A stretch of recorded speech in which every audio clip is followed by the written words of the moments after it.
من فيض مولانا الغفور قرآن رب العالمين جاء لنا نبراس نور فيه السعادة واليقين أسمى المعاني في السطور نسمو بها دنيا ودين نلقى الشفاعة في النشور بدلائل النور المبين في حفظه تحلو الأمور ما خاب من يرجو المعين نلقى الشفاعة في النشور بدلائل النور المبين بدلائل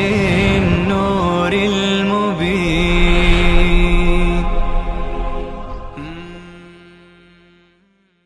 أعوذ بالله من الشيطان الرجيم.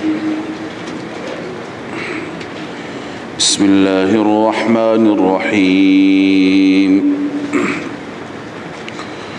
وقاتلوا في سبيل الله الذين يقاتلونكم ولا تعتدوا إن الله لا يحب المعتدين. صدق الله العظيم. اللهم صل على سيدنا و شفیعنا. در آیات گذشته بعد از چند امر از امور انتظامیه امر مصلحی آغاز شد و اون امر مصلح مسئله صیام بود. اما در این آیه سوالی که مطرح شد اون سوال در رابطه با ماه بود. خداوند عزوجل در رابطه با ماه بیان می فرمایند، توضیح می دهند که هی مواقیت للناس والحج.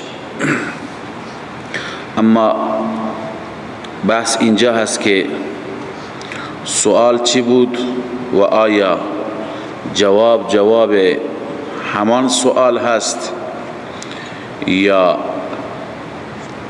جواب با سوال مطابقت ندارد. بعضی معتقدند که جواب و سوال با هم مطابقت دارند. سوال از این بود که چرا ماه زیاد و کم میشه، باریک و کامل میشه، کوچک و بزرگ میشه؟ جواب دادند که به خاطر مواقیت شما هست، مواقیت مردم و حج هست. چنانچه ابن جریر می فرماید که ذکر ان رسول الله صلی الله علیه و سلم سئل عن زیادت الاهلة و نقصانها. رسول الله صلی الله علیه وسلم را سوال کردند، ایشون سوال شدند از زیادت ماه و نقصان ماه، اضافه میشه کم میشه، فی اختلاف احوالها، احوالش مختلف. ابن جریر. ولی بعضی معتقدند که سوال با توجه به اینکه سوال مناسبی نبود، پاسخ چیزی دیگه هست. به همین دلیل یکی از رسوم جاهلیت هم اینجا در ادامه پاسخ ذکر شده، ولیس البر بان تأتوا البیوت من ظهورها. اشاره به این هست که این نوع سوالات در بر و نیکی داخل نیستند و حکمت ماه را بیان فرمودند که اصلا فلسفه وجودی ما، حکمت خود حلال این هست که مردم مواقیت خودشون را بشناسند، ایام را بدانند، ماها را بدانند و اعمال را، حج را، روزه را بجا بیاورند. شاه ولی الله رحمه الله معتقدند که بعضی سوال کردند که آیا در حج فقط در ایام اشهر حج لازم هست یا هر وقتی می توانیم حج بکنیم، حج را بجا بیاوریم؟ پس این سوال در مقابل جواب در مقابل این سوال حج هست که فرمود هی مواقیت للناس والحج. اما با این توضیح و با این تقریر باز هم ربط آیه، مناسبت آیه با آیات گذشته زیاد معلوم نمی شود. بنابراین اینطور معلوم میشه که سوال، چون که در آیات گذشته بحث چیه؟ بحث ماه رمضان هست، بحث روزه هست، لذا سوال و جواب در رابطه با روزه بود. سوال اینه، اصل سوال این است که درست روزه فی ذاته موجب قرب الله عزوجل هست، به خاطر خدای تعالی انسان نمی خورد نمی نوشد. اما آیا باید در ماه رمضان باشد یا اینکه انسان فقط 30 روز نخورد ننوشد، امساک بکند، 30 روز کفایت می کند؟ جواب دادند که باید در ماه رمضان باشد و حکمت اصلا ماه و فلسفه وجودی ماه این هست که شما اعمالتون را، عباداتتون را انجام بدهید، بدانید که کدوم ماه تمام شده، کدوم ماه آغاز می شود. ماه شعبان تمام شده، ماه رمضان آغاز شده و ماه رمضان را به هر حال شما روزه بگیرید، ماه حج بکنید. پس این دلیل کمی و بیشی ما هم همین است که هر انسانی اول و آخر ماه را تشخیص بده، بدونه و عبادات و اعمال خودش را به جا بیاورد. لذا با این توضیح میشه که آیه را بگیم با ما قبل مناسبت دارد، با ما قبل ارتباط دارد. علی ای حال سوال از ماه بود. یسألونک عن الاهله، شما را سوال میکنند از ماها. قل هی مواقیت للناس والحج، اعلام بفرمایید که این ماه مواقیت هست، سبب میقات هست، یعنی بیان کردن میقات و زمان هست برای مردم و همچنین بیان کننده میقات و زمان حج هست. اکنون الله تعالی زجر بیان می‌فرماید که این زجر همراه با تمثیل است، یعنی انسان باید همیشه کاری بکند که اون کار جز کارهای بر باشد، کارهای خوب باشد، کارهای مفید باشد. بر این نیست، نیکی این نیست که شما خانه هایتون بیایید از پشت خانه ها، ولکن البر من اتقى. اما بر این هست که بر یعنی زلبر کسی هست که تقوا داشته باشد. اینجا این آیت بفرمایید که رسمی بود از رسوم عرب ها که در ایام حج و در ایام احرام وقتی که می رفتند خانه خدا را طواف می کردند، بیت الله را طواف می کردند، به خانه وقتی که می آمدند می گفتند از در داخل نشیم، بلکه از پشت یا سوراخ می کردند یا پنجره ای را پیدا می کردند، از پشت می آمدند. این را یکی از اعمال بر می دانستند. الله تعالی می فرماید که این که از پشت خانه ها وارد بشید، ولکن البر من اتقى، اما بر این است که انسان پرهیز بکند از حرام، اجتناب و دوری بکند از حرام، از محرمات الهی. وَأْتُوا الْبُيُوتَ مِنْ أَبْوَابِهَا خانه هایتون را بیایید از درهایشان واتقوا الله لعلكم تفلحون. اصل الاصول همینه، واتقوا الله، تقوا، خدا ترسی، دوری از معاصی و محرمات، لعلكم تفلحون. ثمره تقوا هست. لعلكم تفلحون چیه؟ ثمره تقوا هست. اگر تقوا را پیشه گرفتید، اگر از خدا ترسیدید، لعلكم تفلحون، یقینا رستگار میشوید، یقینا کامیاب میشوید. تفلحون بنویسید فی الدارین، در هر دو جهان، در هر دو عالم شما چی میشید؟ رستگار میشید. خب تا اینجا امر مصلحی بود که خواندیم. قبل از این امر مصلح که مسئله روزه بود، قبل از این امر مصلح سه تا از امور انتظامیه بیان شد و اکنون امر اصلی انتظامیه که واقعا نظم و نسق ایجاد می کند، آرامش ایجاد می کند، مسئله جهاد هست.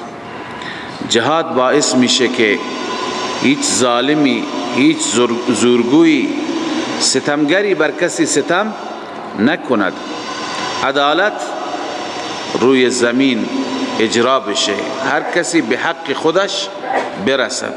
لذا الله تعالی مسئله جهاد را عنوان می فرماید که مسئله جهاد یکی از موضوعات مهم سوره بقره هست. در میان جهاد، بحث جهاد و تذکره جهاد مسائل دیگه هم میاد، حج میاد، دیگه مسئله میاد، ولی مجددا مسئله جهاد چی میشه؟ تکرار میشه. الله می فرماید وقاتلوا فی سبیل الله الذین یقاتلونکم ولا تعتدوا. اما این آیه را اگر دقیق بررسی بفرمایید، دقیق مطالعه بفرمایید، برای جهاد شرایطی در این آیه می توانید پیدا کنید، استنباط کنید. ببینید اسلام دین شمشیر نیست، دین خشونت نیست، دین جنگ نیست، اما جنگ در شرایطی که تحمیل بشه. در واقع جهاد همون دو نوع جهاد است. جهاد دفاعی هست که مسلمانان از خودشون دفاع میکنند، جهاد اقدامی که مسلمانان اقدام میکنند، اون هم در واقع نوعی جهاد دفاعی هست. چون در جهاد اقدامی بیشتر اقدام میشه بر علیه کسی که از اونها خوف و از اونها بیم هست که اونها مبادا چی بکنند؟ حمله بکنند. در تبوک که رسول الله صلی الله علیه وسلم به هر حال اقدام کردند و صحابه را برداشتند و تشریف بردند، چون که خبر داشتند که رومی ها، مسیحیان، دشمنان دارند لشکر آماده می کنند که بر مسلمانان حمله ور بشند. لذا در جهاد اقدامی، حتی همون جهاد تهاجمی، تهاجم اونجای صورت میگیرد که خطری از اون طرف احساس بشه، خطر ناامنی، خطر به هر حال جنگ. پس اینجا سه شرط ما برای جهاد میتونیم از این آیه استنباط بکنیم. شرط اول این که در جهاد شما مسلمانان آغازگر نباشید. در جهاد شما مسلمانان آغازگر نباشید، ابتدا از شما، ابتدای کار از شما نباشد. دوم، جهاد با کسانی که با کسانی بجنگید که با شما می جنگند، یعنی در میدان نبرد برای جنگ آمده اند، یا کسانی که اینها را پشتیبانی میکنن، اونها هم به نوعی دیگه شریکند.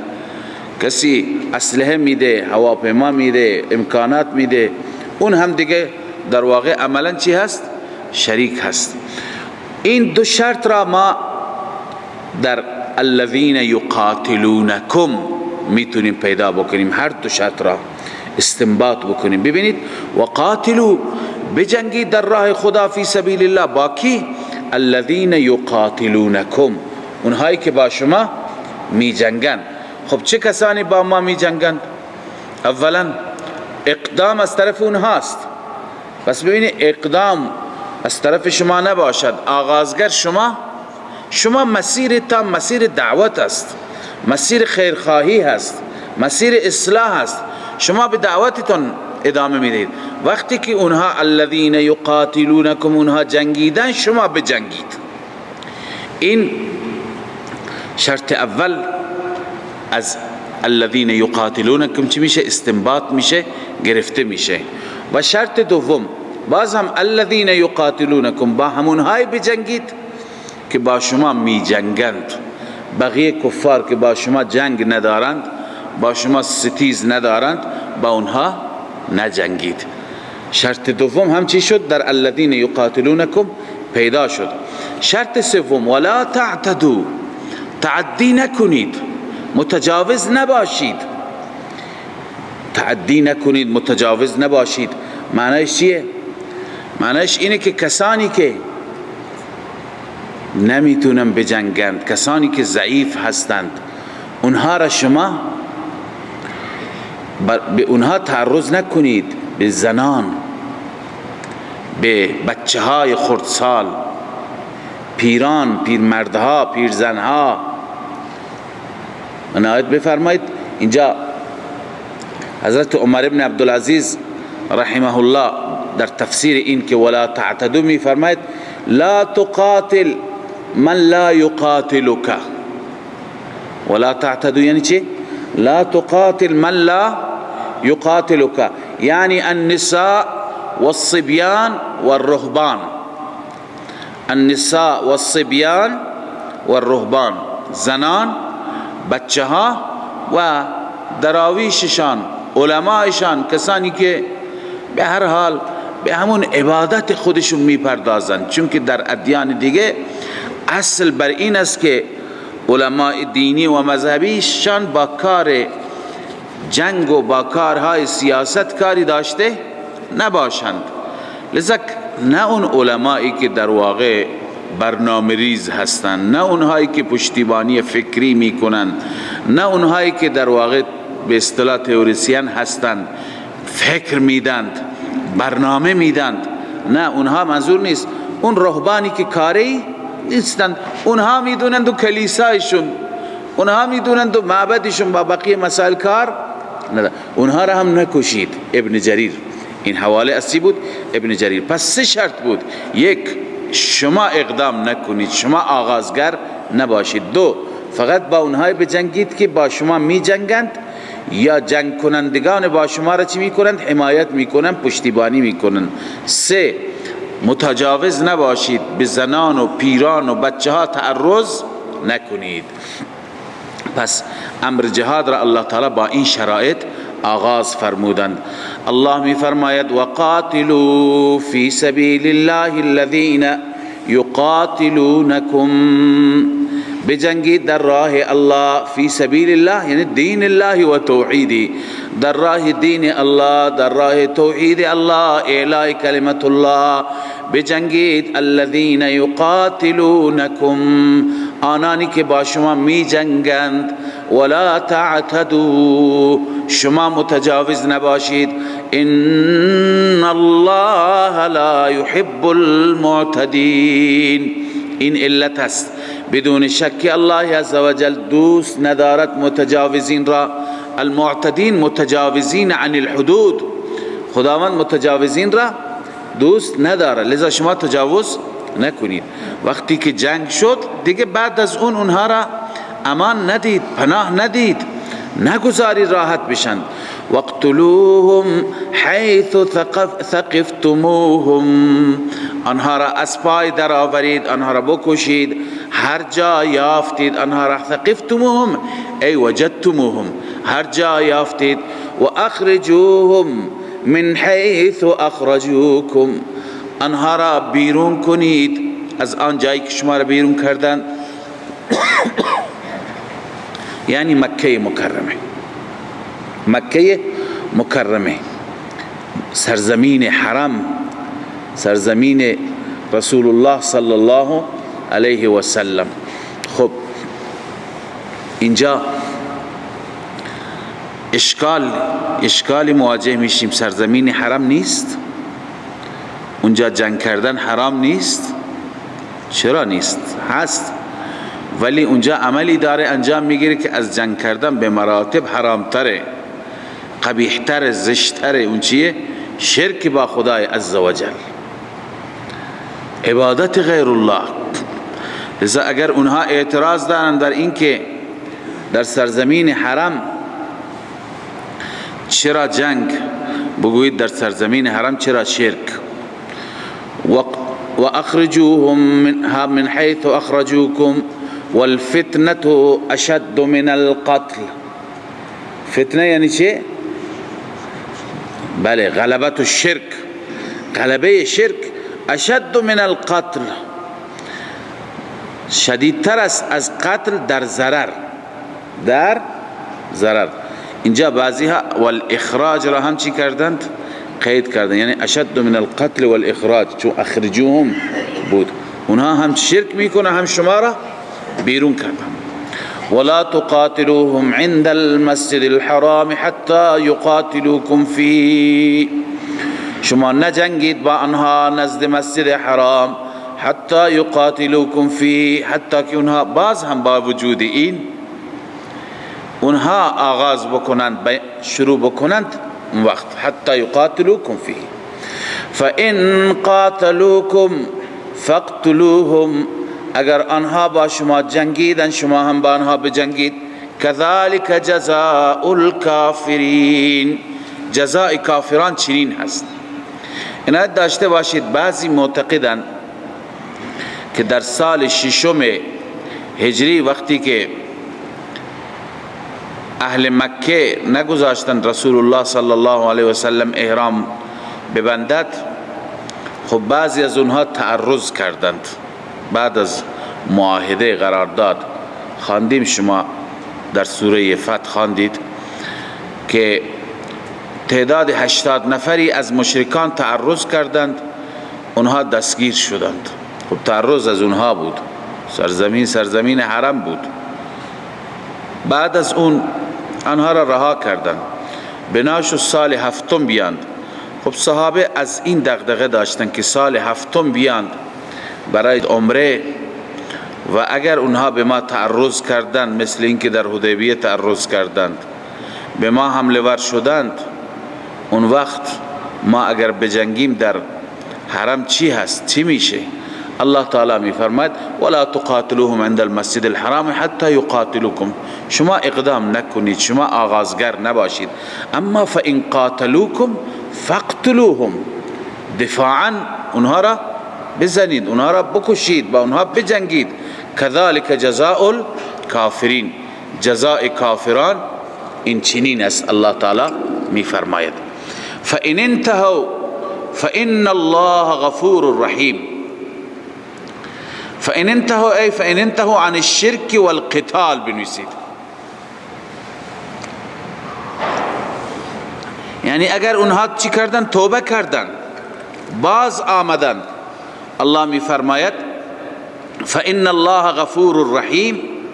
این ثمره چی هست؟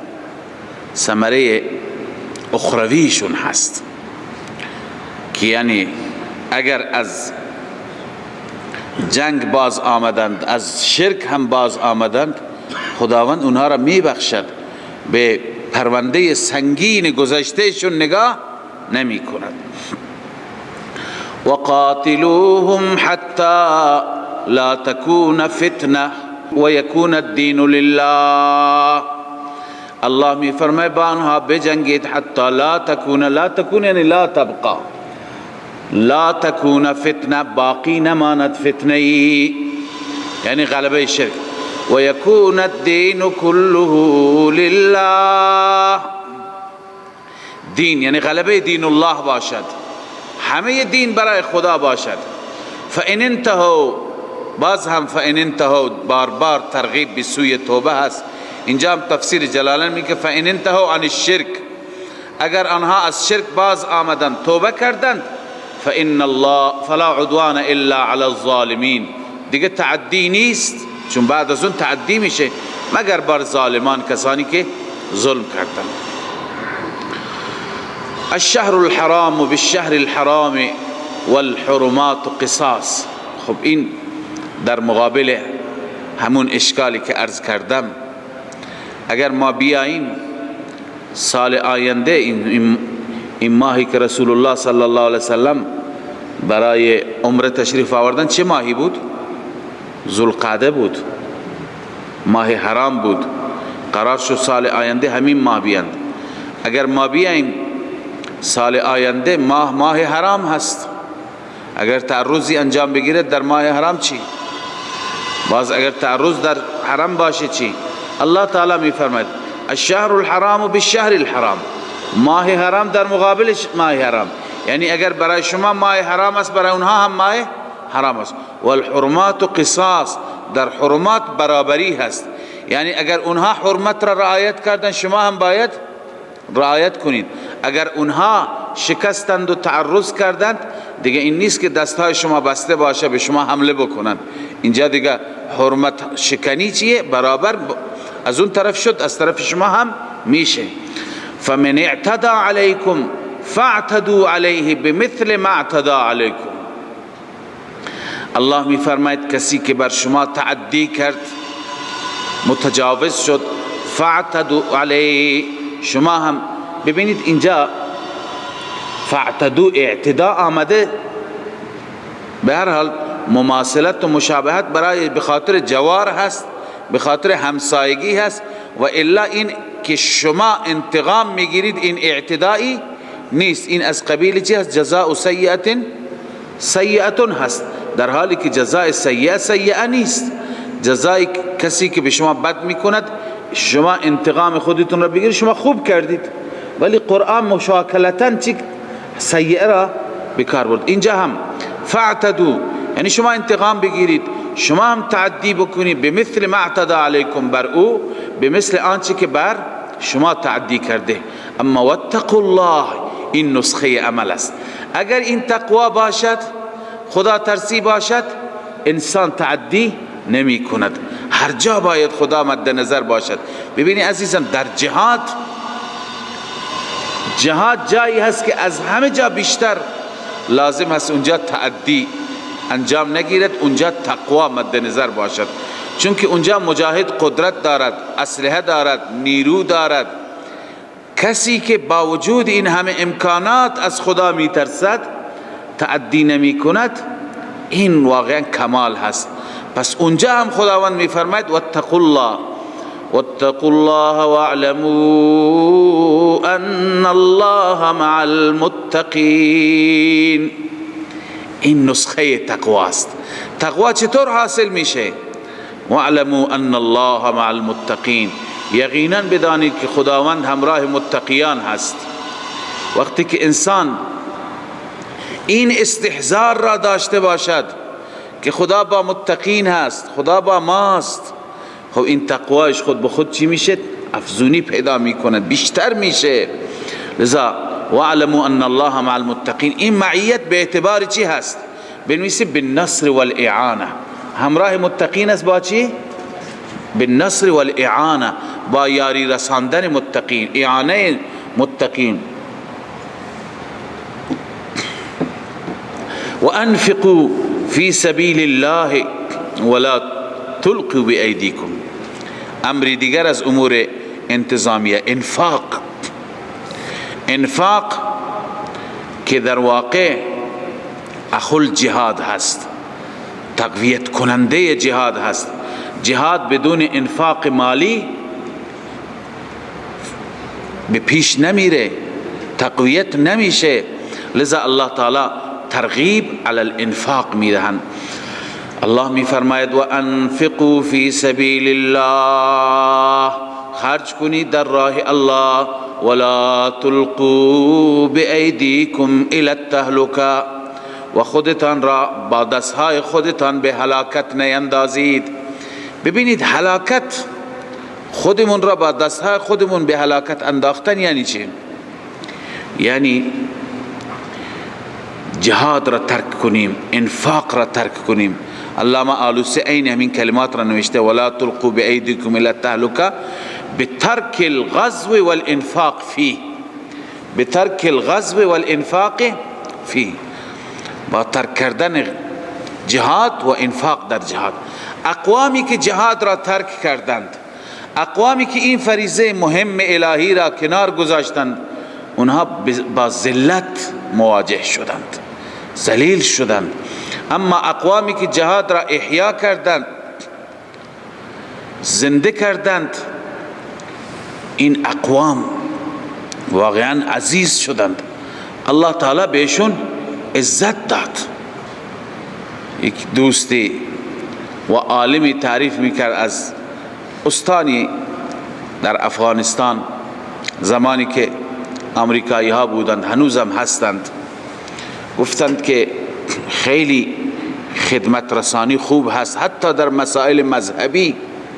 اون شهری که ایشون بودن تعریف کردند که 50 تا مسجد خود دولت ساخته، دولتی که به هر حال در واقع به دست آمریکاست. گفتیم که این برکت جهاد هست. اونها دلشون برای مسلمانان نسوخته، اونها دشمنیشون دشمنی آمریکایی ها با همین نماز هست و با مساجد هست، ولی بخواهند که خودشون را در دل مردم عزیز نشون بدهند. از اونهایی که به هر حال سلاح به دستشون هست و در کوه ها هستند، از اونها میترسند، از اونها هراس دارند، لذا خودشون را محسن نشون میدهند، خودشون را خیرخواه مردم نشان میدهند، خودشون میان با دستان خودشون برای شما مسجد میسازند، برای شما مسجد درست میکنند. این در واقع برمیگردد به عزتی که خداوند به برکت جهاد داده. جهاد چون که اونجا احیا هست، الله عزوجل عزت میده. پس واقعا ترک جهاد ذلت است، ترک جهاد خودکشی هست، ترک جهاد خود را به پرتگاه انداختن است. هر جایی که مجاهدینی هستند برای دفاع از مظلومین جهاد می کنند، حتی حکومت‌های ظالم، حکومت‌های نامسلمان می بینیم اونجا خیلی رعایت مسلمانان می کنند، خیلی به مسلمانان بها می دهند. دلیلش چیه؟ از مجاهدین می ترسند، از جهادگران چی؟ هراس دارن، بیم دارن. پس الله تعالی می فرماید که خودتون را به هلاکت نیندازید. هلاکت انداختن چیه؟ با ترک جهاد و با ترک انفاق فی سبیل الجهاد هست. ولا تلقوا بأیدیکم الی التهلکه، دستهایتون را یعنی خودتون را با دستهای خودتون به هلاکت نیندازید، خودکشی نکنید. خودکشی، ترک جهاد خودکشی هست، ترک جهاد ذلت قبول کردن هست. و احسنوا ان الله يحب المحسنین، احسان کنید، احسان کنید. احسان را قبلا تفسیر کردیم چیه؟ اخلاص. هر کاری میکنید، چه جهاد میکنید، چون مل احسان یا رسول الله ان تعبد الله كأنك تراه فإن لم تكن تراه فإنه یراک. این بغیر از معنای اخلاص معنای دیگه نداره. کار فقط برای خدا، رضای مولا. لذا و احسنوا، بحث انفاق آمد، بحث جهاد آمد. بعد از انفاق و جهاد مگر احسان به معنای عام احسانی بزرگتر از جهاد؟ در حق تمام مسلمین مجاهد احسان میکند، کسی که خرج میکند در حق همه احسان میکند. ولی بعد از جهاد و بعد از انفاق الله میفرماید و احسنوا، یعنی اخلاص داشته باشید در کارتون، کارتون برای رب باشد، برای مولا باشد. و احسنوا، جهاد که میکنید، انفاق در راه الله دارید، و احسنوا، با اخلاص باشد، اخلاص داشته باشید. ان الله يحب المحسنین، بدون شک خداوند دوست دارد مخلصین را.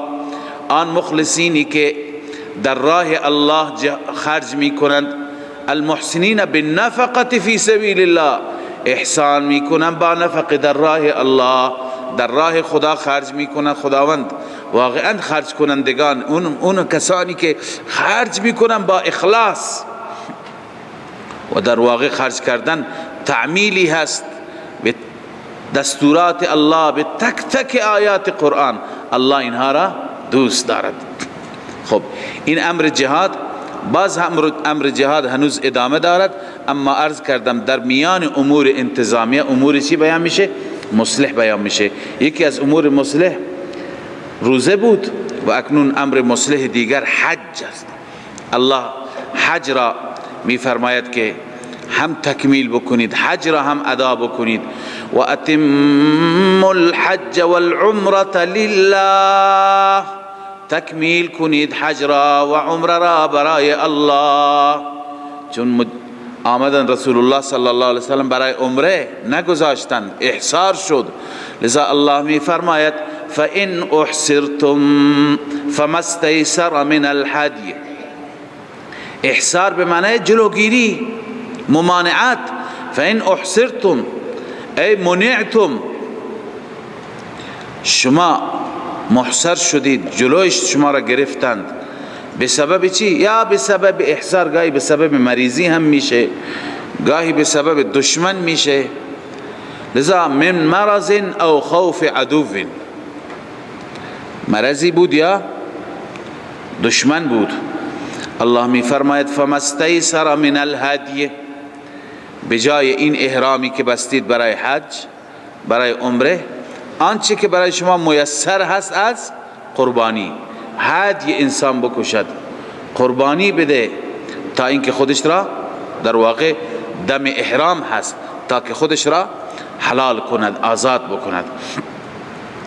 اما تا زمانی که این هدی به محلش نرفته، محلش کجاست؟ حرم است. تا زمانی که هدی به اونجا نرسیده و ذبح نشده، تا اون زمان شما اجازه نداری خودتون را چی بکنید؟ آزاد کنید، حلق رأس بکنید، موهایتون را اصلاح بکنید. ولا تحلقوا رؤوسكم حتى يبلغ الهدي محله، شما سرهایتان را حلق نکنید تا اینکه این هدیه، این قربانی به محلش برسه، یعنی به حرام. فمن كان منكم مريضا او به اذى من رأسه، هر کسی که مریض بود یا به سرش ایذایی بود، سرش مشکل داشت، ناراحتی داشت، ففدیه من صیام او صدقه او نسک، بر او فدیه هست، یعنی در مقابل اون دم فدیه بده. فدیه چیه؟ من صیام 3 روز روزه گرفتن، او صدقه یا صدقه بر 6 مسکین صدقه کردن، او نسک یا قربانی که همین جا بکشد. فاذا امنتم من الاحصار، هرگاه ایمن شدید، احصار تمام شد، یا مریضی از بین رفت، یا خطر دشمن تمام شد، اکنون فمن تمتع بالعمرة الى الحج فما استيسر من الهدي، هر کسی که تمتع بکند یعنی بهره بگیرد، بالعمرة الى الحج، به عمره به سوی حج، یعنی چه؟ یعنی عمره همراه با حج این بهره را بگیرد. ببینید سفر حج است، ماه حج است. عمره همیشه میتونی بکنی، هر ماهی بری عمره مجازی، ولی برای حج فقط همون 3 ماه، شوال، ذیقعد، ذیحج، در اون 3 ماه میتونی احرام ببندی. پس این ماها باید بری حج. میایی میگه حج که میرم، در کنارش حسن استفاده میکنم، عمره هم انجام میدهم. بعضی از صحابه مخالف بودن با این، میگفت این سفر خالصتا باید برای حج باشه، من جمله عمر فاروق رضی الله تعالی عنه، استفردات ایشون بود، میگفت این سفر باید برای حج باشه، کسی اجازه نداره عمره بکنه، اون مخصوص رسول الله بوده. و سالی که رسول الله حج کردن، رسول الله 1 بار حج کردن، لذا کسی دیگه اجازه نداره. اما کسی که در کنار حج عمره هم میکند، عمره جداگانه ای میکند قبل از حج و بعدا خودش را حلال میکند، آزاد میکند و منتظر میشه برای ایام حج، و این متمتع هست. پس فمن تمتع بالعمره الى الحج، بعضی گفتن که این تمتع مراد است، بعضی گفتن تمتع اینجا به معنی لغویش هست. به معنی لغوی یعنی چه؟ تمتع همین که بنده عرض کردم بهره بگیرد، پس شامل هم تمتع میشه هم قران میشه، چون در قران هم عمره همراه چی هست؟ حج است، ولی فقط فرقش اینه که یک احرام برای هر دو. اللهم انی اريد العمره والحج فیسرهما لی وتقبلهما منی، هر دو را انسان احرام میبندد. اما برای تمتع نه، اول احرام برای عمره هست، عمره را انجام میده، به جا می آورد، بعد از اینکه حلال میکند خودش را آزاد میشه، بعد از اون چی؟ در ایام حج روز هفتم احرام برای حج میبندد. خب این اصطلاحاً تمتع به همین میگند، و اون دیگری را که با هم انجام میده حج و عمره را، اون را چی میگند؟ قران میگویند. و اگر تنها احرام برای حج ببندد اون چیه؟ افراد است. خب بعضی گفتن فمن تمتع اشاره به هر دو هست، تمتع یعنی بهره گرفتن، بعضی میگن نه اون تمتع اصطلاحی هست، فقط بیشتر به همین نظر هستن که اینجا ذکر چی هست؟ تمتع هست. فمن تمتع بالعمره الى الحج فما استيسر من الحج، متمتع هم قربانی دارد، دمی دارد، شکرانه دارد، پس آن قربانی که برایش میسر هست اون را بکشد، در راه الله قربان بکند. اما فمن لم یجد، کسی که نیافت، فقیر بود، نادار بود، الله جایگزینی گذاشته، فصیام 3 ایام فی الحج و 7 اذا رجعتم، بر اوست 3 روز روزه گرفتن در ایام حج، در ایام حج، 7 و 8 و 9 و 7 اذا رجعتم، 7 روز دیگه وقتی که برگشتید. برگشتن معنیش این نیست که به خانه حتما برگرده لازم باشه، بلکه اذا رجعتم معنیش اینه که بعد از ایام حج، بعد از ایام حج، چون که امکان داره کسی بعد از ایام حج میخواد 20 روز 1 ماه مقیم در مکه باشه، خب همون جا میتونه 7 روز دیگرش را روزه بگیرد. تلک 10 کامله، این 10 روز، 10 روز چی شد؟ کامل شد. 10 روز کامل در مقابل اون دم شکرانه هست. ذالک لمن لم یکن اهله حاضر المسجد الحرام. ببینید این که حج و عمره را با هم انجام میده، این مجوز برای چه کسی هست؟ خداوند میفرماید برای کسی که جز باشندگان مسجد حرام نباشد، جز اهل مکه نباشد، بلکه برای آفاقی هاست، برای کسانی که از اطراف و اکناف می آیند. لذا ذالک مشار الیه، ذالک چی است؟ علما نوشتن مفسرین ای الجمع بین الحج والعمره فی سفر واحد، الجمع بین الحج والعمره فی سفر واحد قرانا کان او تمتعا، چه قران چه تمتع، چون هر دو فی سفر واحد چی هست؟ جمع بین حج و عمره هست. این مجوز برای چه کسی هست؟ لمن لم یکن اهله حاضر المسجد الحرام، اهلش حاضر نیست در مسجد حرام، یعنی ساکن مسجد حرام نیست، ساکن حرم نیست، باشنده مکه نیست. واتقوا الله، باز هم نسخه عمل، هر عملی الله تعالی چه امر مصلحی هست چه امر انتظامیهی هست، الله تعالی اونجا تقوا را، دعوت به تقوا را عرضه می فرماید، چون اگر تقوا باشد عمل کردن به احکام خدا بسیار آسان. و تقوا چگونه حاصل میشه؟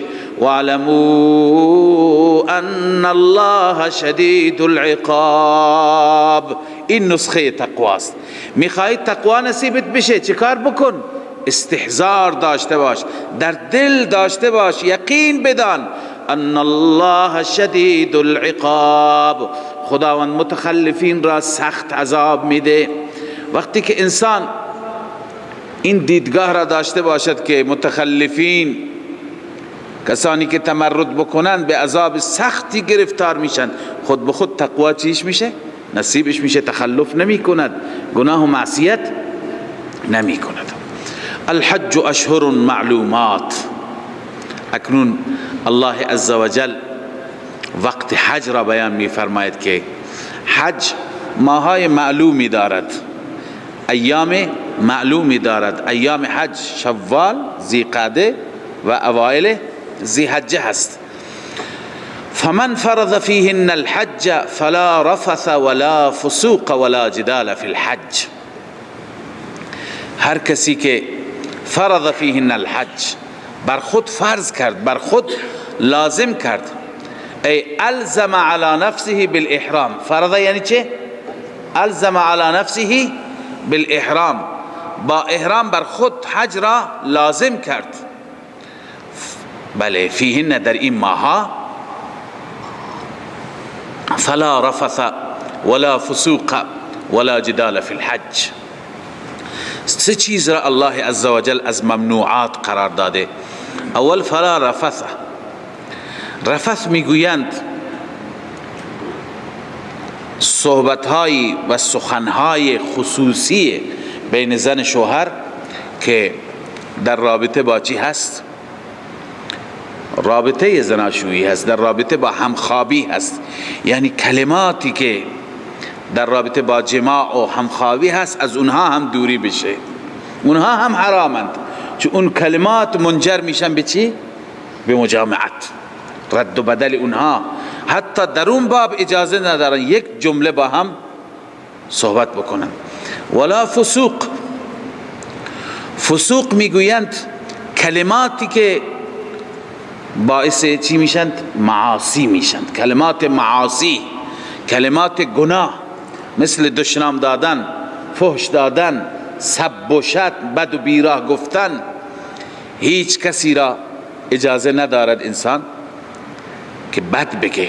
ولا جدال. و همچنین جنگ کردن نیست در حج. ولا جدال فی الحج. ولا جدال ای ولا مراء مع الرفقاء والخدم والمکارین. درگیر شدن نیست. جنگ کردن اونجا اجازه جنگ نیست. همراه با رفقای خودش، یا همراه با خدمی که خدمت میکنند، یا همراه با کسانی که به هر حال ماشین دارن، سواری دارن، به کرایه انسان را این طرف اون طرف میبرند. این مسئله متاسفانه اتفاق زیاد میفته. جایی که الله عزوجل بر اساس هر جایی اون نوع گناهان را، اون نوع معاصی را یاد میکنه. بیشتر در سفر حج سفر شلوغی هست، ازدحام هست. اونجا انسان به هر حال به تنگ در می آید. باید صبور باشد، باید تحمل بکند، باید بیندیشد که سرزمینی که آمده چه سرزمینی هست. برای یه چیز بی ارزش، برای مثلا جایی، برای غذایی، برای لقمه نانی انسان درگیر نشه. بیشتر حاجی ها اینها را رعایت نمی کنند. با رانندگان درگیرند، با عرض کنم که صاحبان هتل درگیرند، با صاحبان رستوران درگیرند، با رفقا درگیرند، به خاطر جا، به خاطر اتاق، به خاطر خیمه. اینها را الله عزوجل پیش بینی فرموده.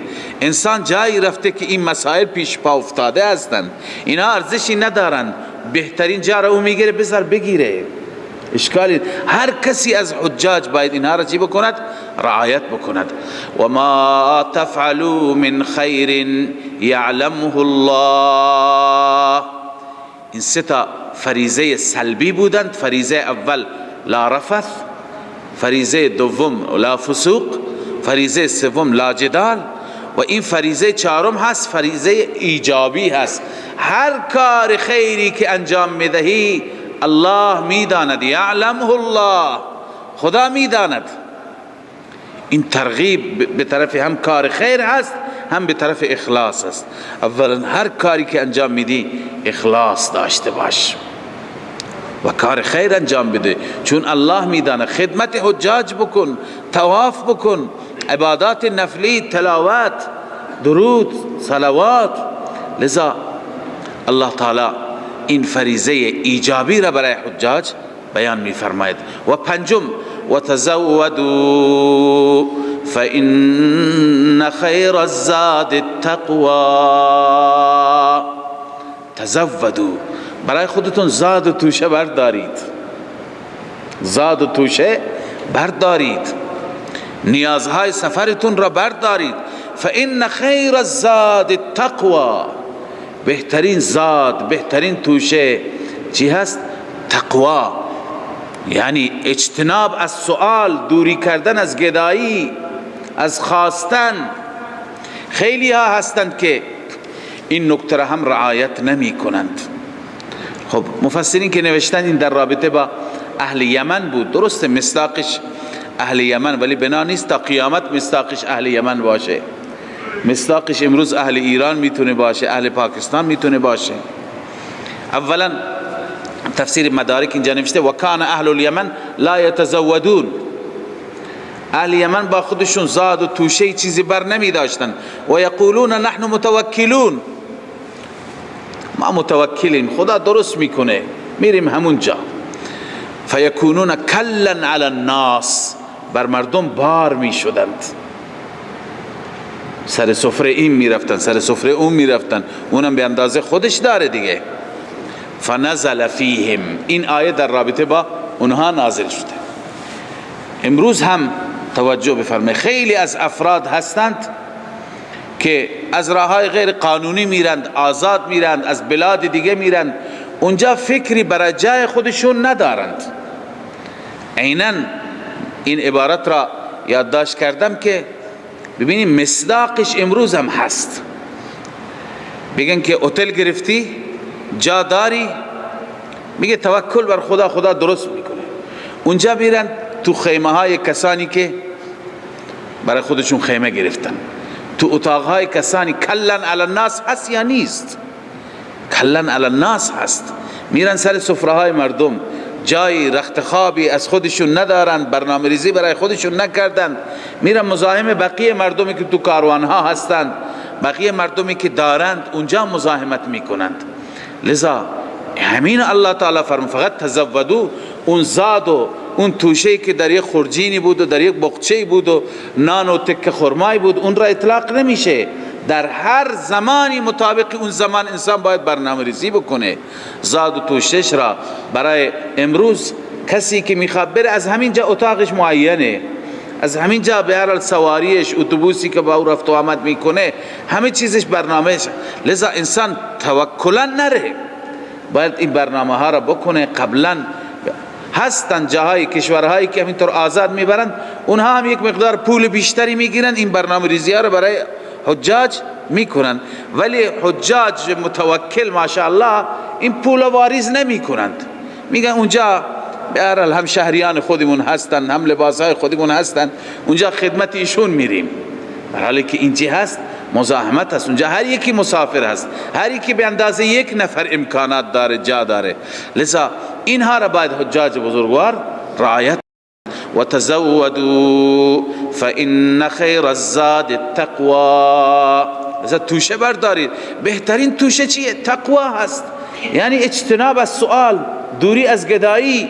واتقون یا اولی الالباب، از من بترسید. بنویسید در تعمیل احکام، این احکام خدا را به جا بیاورید، عمل بکنید، مو به مو، قدم به قدم. ای عقلمندان از من خدا بترسید. و آخر دعوانا ان الحمد لله رب العالمین. من فيض مولانا الغفور قرآن رب العالمين، جاء لنا نبراس نور فيه السعادة واليقين، أسمى المعاني في السطور نسمو بها دنيا ودين، نلقى الشفاعة في النشور بدلائل النور المبين، في حفظه تحلو الأمور، ما خاب من يرجو المعين، نلقى الشفاعة في النشور بدلائل النور المبين، بدلائل النور المبين.